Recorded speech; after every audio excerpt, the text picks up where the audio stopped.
Сіздер маған ана күйіп, пісіп, жанып, анау сіз туралы мынау деді, мынау үйтіп жатыр, мынау бүйтіп жатыр деп жіберіп жатсыздар ғой. Сенесіздер ма? Сіздер ана жазып жатқанда ашып қарауға менің желанием жоқ, біріншіден. Екіншіден уақытым жоқ. Үшіншіден мен алтындай уақытымды, энергиямды өзіме пайдалы нәрсеге жұмсағым келеді. Ит үреді, керуен көшеді. Менің керуенім алдыға қарай жылжу керек. Үрген иттерге қарап тоқтап қалмау керек. Сондықтан да үрген иттер үре берсін, ал мен иттің тілін түсінбеймін, мен адаммын. Пендемін, тек қана алға. Қазақстанда заң бар, заң баршамызға бірдей ортақ. Егер де кімнің бір ала жібін аттап, нанын тартып алып жатқан болсам, барсында құзырлы органдарға барып арыз жазсын. Мынандай пікірлерден ненің исінің аңқып тұрғанын айтайын ба? 35 жыл бойы бандитизммен, рейдерлікпен, қоқан-лоққымен елімізді билеген Назарбаев және соның әулетінің саясатының исі аңқып тұр. Мен Рысбаланың атынан ат үркейтіндей кісі екенін білген жоқпын. Мен білетінім тәнінің қалауын іздеп келген қалаулымдағы Рысбала жанының қалауын жасап жүрген халықтың қалаулы қызы екенін білгенмін. Бір, екі, Рысбала өзінің қоғамдағы блогерлік орнын халықтың қалтасына қарап отырып, қайырымдылық жасап жүріп, халықты тонады. Қазақ қоғамында блогер деген мемлекеттік қызметкерлердің қызметін атқаруға және де қазақ қоғамында жабайы сауда жасауға құқысы жоқ. Біле білсеңіздер, құрметті қазақ елі, блогер деген кім? Және оның мақсаты, міндеті, құқығы қандай? Соны жақсылап изучать етіңіздер. Бұл бір. Екі, кеше мен Рысбалаға жасаған үндеуімді көрген Рысбаланың заңгерлері провокациялық сұрақ қоя арқылы менің шабыма тиіп отыр. Ол провокациялық сұрақтардың түбін ойлана келе, Рысбала кісінің кегін мойнына арқалап жүрген секілді. Себебі маған Рысбаланың атынан, Рысбаланың жалдамалы заңгері Рысбалада қандай кегіңіз бар деген сұрақ қойды. Рысбала кісінің ақысын жеп жүрмайне сонда? Я, Рысбала менің ешқандай туысым емес, Рысбаладай туысым жоқ.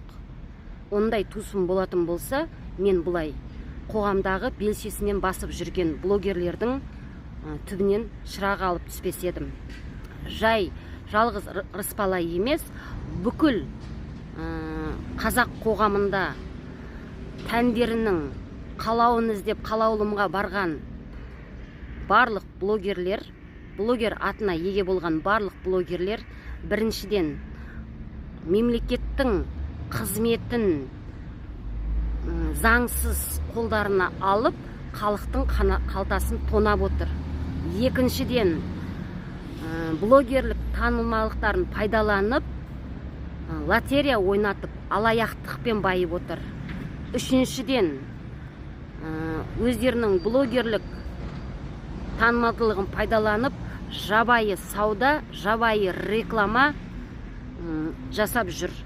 Сондықтан жалғыз Рысбала емес, Рысбала ол топ басшы блогерлердің халықтың қалтасын тонап, қайыршылық жасап, байып атқан блогерлердің топ басшысы. Оның соңынан ерген қаншама блогерлер бар. Барлығына заңды түрде жасалып жатқан блогерлік қызметімен міндетін және заңсыздықтарын есіне түсіріп, жауапқа тартуды талап етемін. Сонымен қатар, блогер болғысы келетін және тез, оңай байығысы келетін жас блогерлерге ескертемін. блогер болмас бұрын блогердің міндеті мен мақсатын, құқын оқып алып блогер болыңыздар. Болашақта қазақ қоғамын көлденең басып жүрген блогерлер заң алдында жауапқа тартылып қалмаңыздар. Так, мынау пікірлер, дәл осындай пікірлер: ұрыспала шашыңды кеп жұлып кетпесін, ұрыспала үйтіп кетсін, ұрыспала бүйтіп кетпесін деп ұрыспаланың атынан үркіп отқан қазақ елі. Бір Алладан қорқыңыздар, шыншылдардың артынан еріңіздер. Мен заңды түрде талап етемін. Барлық блогерлер өзінің блогерлік қызметін қалай атқарып жатыр және қалай көлденең табыстың иесі болып жатыр. Кішкене сабыр қыла тұрыңыздар, себебі мен 24-те 7 бос адам емеспін, жұмысым бар адаммын, бала-шағам бар адаммын, уақыт өте тапшы менде. Күндердің күнінде уақытыма байланысты басқа да заңгерлермен ақылдаса отырып, бұл қазақ қоғамын көлденең басып жүріп байып атқан, халықтың қалтасын тонап атқан блогерлермен қалай күресу керек екенін жариялайтын боламын. Дұрыс айтады ұрыспала. Мен қазіргі таңда Германияда уборщица қызметін атқарып жүргенім ол анық. Оны мойындаймыз, құрметті қазақ елі. Уборщицалық қызметімді бітіріп келдім. Ендігі кезекте бұрын Қазақстан Республикасының мемлекеттік әлеуметтік қызметкері ретінде қызмет атқарғаным анық. Мен ондағы мемлекеттік қызметім және міндетім мемлекеттің қамқорын қажет ететін топтағы жандардың құқығын қорғап, қажеттілігін қанағаттандырушы болып қызмет атқардым. Сондықтан мен бұл елдің ішіндегі халықтың әлеуметтік жағдайына араласуға толықтай құқым бар. Сол себептен мен былай өтіп балтаны, былай өтіп орақпен орып жүрген блогерлердің, мемлекеттік қызметкерлердің жұмысын заңсыз қолдарына алып жасап жүргеніне қарсы екенімді білдіріп, блогерлермен күресіп және мемлекеттің қамқорлығын қажет ететін топтағы жандардың мемлекеттік жауапкершілігі бар қызметкерлердің жұмыс істеуін талап етіп, еліміздің ішіндегі жаңа Қазақстанның жаңа саяси көзқарастарын өзгерту және блогерлердің жасап жатқан алаяқтық жұмыстарын тоқтату. Алаяқтық деп айтып отқаным ол блогерлердің заңсыз халықтың қалтасынан қаражат жинауы, заңсыз лотерея ойнатуы, заңсыз гип ойнатуы. Ол жағына жаймен келеміз. Мен түсіндіремін, блогер деген кім және блогерлер лотерея ойната алады ма, және олардың лотерея ойнатуға лицензиясы бар ма, жоқ па.